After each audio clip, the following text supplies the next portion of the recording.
no nos damos cuenta que la palabra de Dios tiene 2 capítulos de perfección, que son Génesis 1 y Génesis 2. Después el resto, nada es perfección. Es todo un conflicto cósmico entre el bien y el mal, entre la lucha del hombre por querer a su manera agradar a Dios y Dios tratando de enseñarle cómo verdaderamente Él quiere que el hombre lo adore. Pero el hombre yendo e inclinándose siempre a un camino equivocado.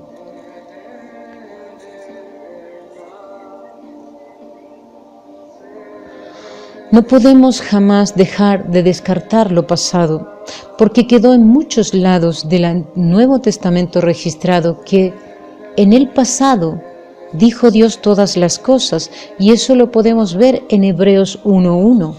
Él dice, en Hebreos dice, en el pasado Dios habló de muchas veces y de muchas maneras a nuestros padres mediante los profetas. En el pasado Dios dijo las cosas, se las dijo a nuestros padres.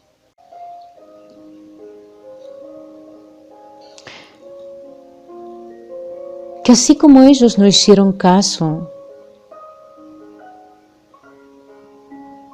en este tiempo que vivimos, tampoco lo hacemos. Y en este tiempo que decimos que es el nuevo pacto, no fue por los profetas que Dios nos habló. Descendió a la tierra Él mismo haciéndose hombre para hablarnos todas las cosas. Por tanto, la palabra que a nosotros nos debe importar verdaderamente es como dijo nuestro Señor en Mateo 5:17. Él dijo esto: no penséis que he venido a abolir la ley o los profetas. No he venido a invalidar, sino a cumplir. Os asegura que mientras existan el cielo y la tierra, ni una letra ni un punto de la ley perecerá sin que todo se cumpla. Ni una letra ni un punto de la ley perecerá sin que todo se cumpla. O sea, lo que nos está diciendo Él mismo, hecho carne aquí en la tierra, no piensen, no se hagan a la idea, no se confundan. Por favor, no se confundan, es lo que nos quiso decir. No vine a abolir la ley, no vine a cambiarla, no vine a abrogarla, no vine a echarla por tierra, tampoco vine a anular lo que los profetas dijeron, sino que vine a cumplir todo lo que antes se dijo, y les puedo asegurar que mientras exista el cielo y la tierra, ni una letra ni un punto de la ley perecerá sin que todo se cumpla. O sea, yo no sé por qué, porque solamente el enemigo puede nublarnos los ojos, nublarnos el corazón, cerrarnos los oídos para no escuchar en el Espíritu lo que Dios nos está diciendo desde hace tanto tiempo, por lo cual vino a morir, por lo cual vino a dar su sangre. Por tanto, dice, el que viole uno de esos mandamientos muy pequeño y así enseña a los hombres, muy pequeños será en el reino de los cielos, pero el que los cumpla y los enseñe, ese será grande en el reino de los cielos. Ahora, lo que dice es que podemos enseñar equivocadamente y no es que no vamos a tener parte en el reino, pero si no nos ha amanecido correctamente y enseñamos de manera errónea, vamos a estar haciendo que los hombres vayan en el error. Y por eso, justamente porque el enemigo se ha encargado de enseñarnos mitad mentira y mitad verdad, es que hoy estamos pasando por cosas tan tremendas. Pero Él nos dijo, no se preocupen, no se angustien, no se alarmen, esto tiene que suceder, pero esto es principio de dolores. Pero en el principio de dolores es así como estaba el pueblo de Israel, en ese principio de dolores que ya no aguantaba más. allí en Egipto, que clamaban y suplicaban porque alguien los liberara, que suplicaban y rogaban porque alguien les trajera esperanza. Este es ese principio de dolores, pero en ese principio de dolores que ellos tenían en ese tiempo, Dios tenía que mostrarles muchísimas cosas, y las plagas justamente de Egipto son un testimonio para el pueblo de Israel, en realidad, no para el faraón en sí, porque no debemos olvidar que era Dios endureciendo el corazón de Faraón. ¿Por qué? Porque tenía que revelarle al pueblo de Israel su soberanía, tenía que revelarle al pueblo de Israel cuál era su poder y cuál era su amor para con ellos y cuántas cosas tenía preparadas para ellos.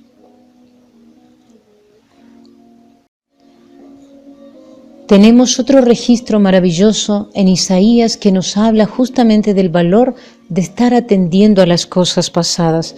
Isaías 46:9 dice, palabra de Dios, sí, por el profeta Isaías, dice, acordaos de las cosas pasadas, las cosas antiguas. Yo soy Dios y no hay otro, nada hay semejante a mí, que anuncio el fin desde el principio y desde la antigüedad lo que aún no era hecho, que digo mis planes se cumplirán y hago todo lo que deseo. Ahora, Dios en varias partes de la Biblia usa este término, acordaos. ¿Por qué usa este término Dios? Del acordaos, porque Él sabía que nosotros nos íbamos a olvidar de muchísimas cosas, porque íbamos a estar en Egipto, porque íbamos a estar en idolatría, porque íbamos a estar violando sus estatutos, porque íbamos a recibir otra cultura, porque íbamos a recibir otra enseñanza, porque íbamos a vivir fuera de los parámetros de lo escrito está. Y nosotros tenemos testimonio de eso, que por misericordia de nuestro Señor Jesucristo y la gracia de su Santo Espíritu, hemos sido librados de esas ataduras del diablo, hemos sido rescatados y hoy podemos decir que estamos dentro del reino y que somos hijos de Dios. Pero yo misma, por testimonio propio, puedo decir, tengo 15 años de tener la gracia de esa misericordia. Pero el resto de años que viví, lo viví en completa ignorancia, en rebeldía, en idolatría, en prostitución, en cuánta inmundicia que nosotros hacemos, ¿sí? En cuántas cosas que cometemos ante los ojos de Dios, sí, en muerte, en mentira, en cuántas cosas inmundas que cometemos cuando no conocemos a Dios.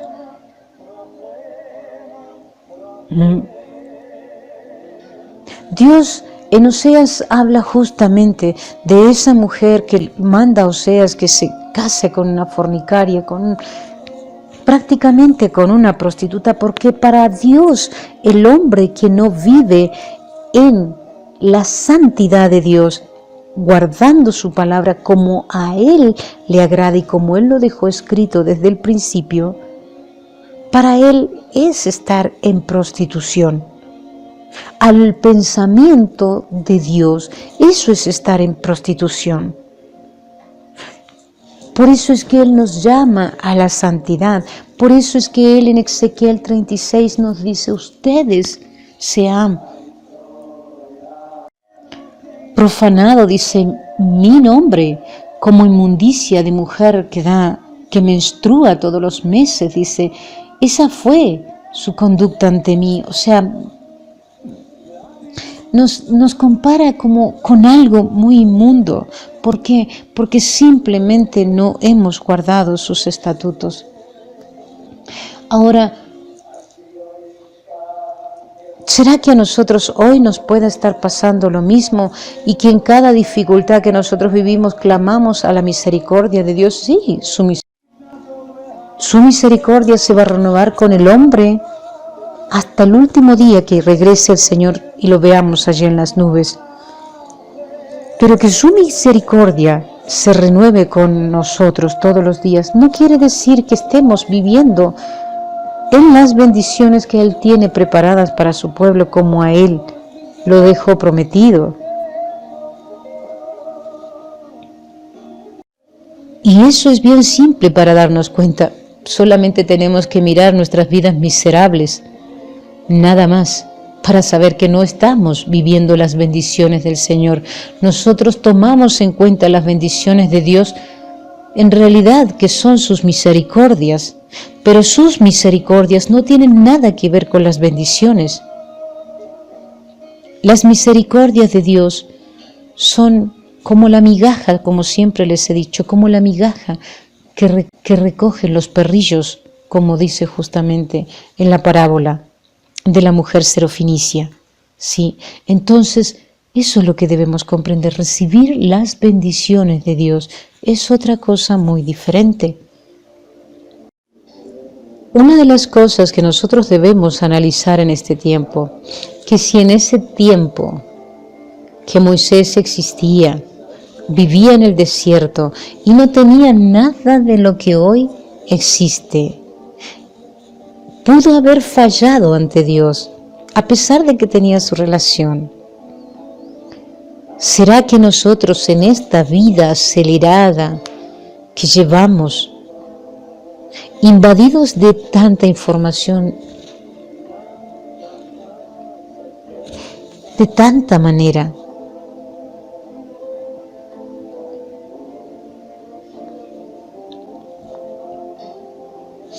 y no solamente que tenemos invasión de información, sino que en realidad no hay ninguna necesidad en nuestros corazones por buscar de Dios por nosotros mismos, en lo secreto, en ese desierto o en nuestra recámara, como dice la palabra.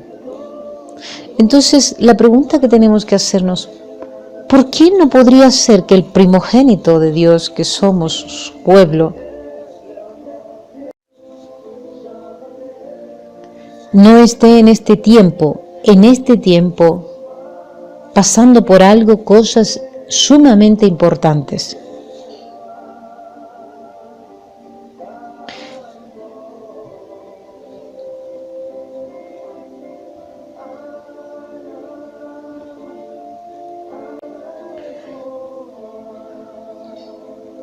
Que no estemos ofendiendo a Dios y no estemos viviendo en santidad como Él necesita que lo hagamos para poder entrar a la Canaán celestial. Para entrar a la Canaán terrenal había un montón de requisitos. Ahora piensen ustedes creen que para entrar a la Canaán celestial no va a haber requisitos? Porque según muchos estamos bajo la gracia. Que en el tiempo de gracia sea un tiempo de preparación para santificarnos es otra cosa muy diferente. No se los digo yo, lo dice la palabra. Dice así en Primera de Juan 3, Nuevo Testamento, dice: mirad qué gran amor nos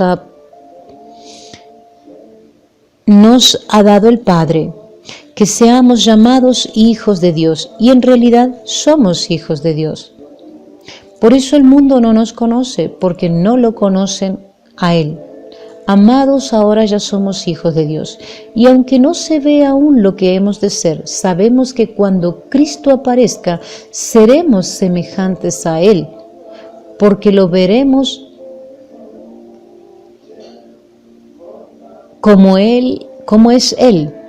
Todo, prestamos atención, todo el que tiene esta esperanza en Él se purifica, así como Él es puro. O sea, es un proceso que si nosotros tenemos esa esperanza del reino, debemos entrar en un tiempo de purificación. O sea, la purificación nos lleva a la santidad.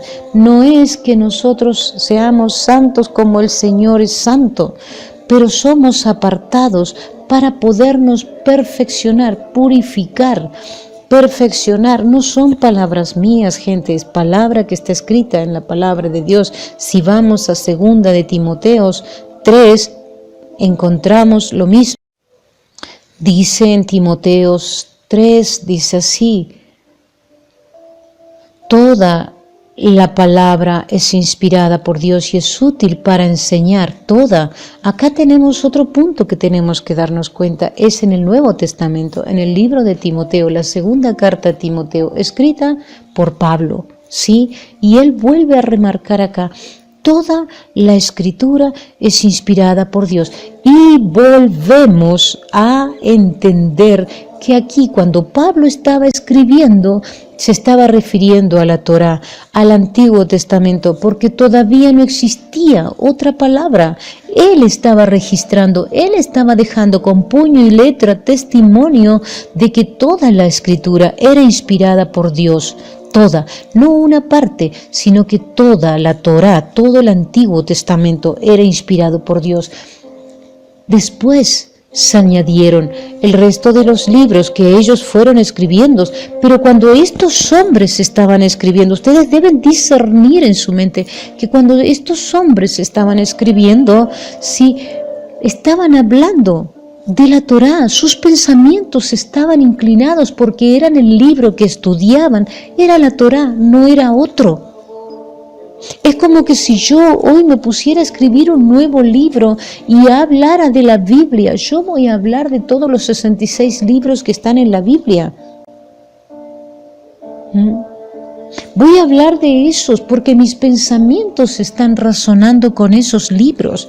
Era exactamente lo mismo que hacía Pablo, que hacía Lucas, que hacía Juan, que hacía Marcos, ¿sí? Todos los que escribieron en ese tiempo razonaban con el Antiguo Testamento porque era el libro que existía como la Escritura. Entonces Él nos dice acá: toda la Escritura es inspirada por Dios y es útil para enseñar, reprender, enmendar y instruir en justicia. O sea, préstenle atención a la Escritura, a lo que está escrito de antes, a lo que escribieron los profetas, porque es útil para enseñar, es útil para reprenderlos, es útil para enmendarlos, es útil para instruirlos en justicia. ¿Para qué? Para que el hombre de Dios sea perfecto, cabalmente instruida para toda buena obra.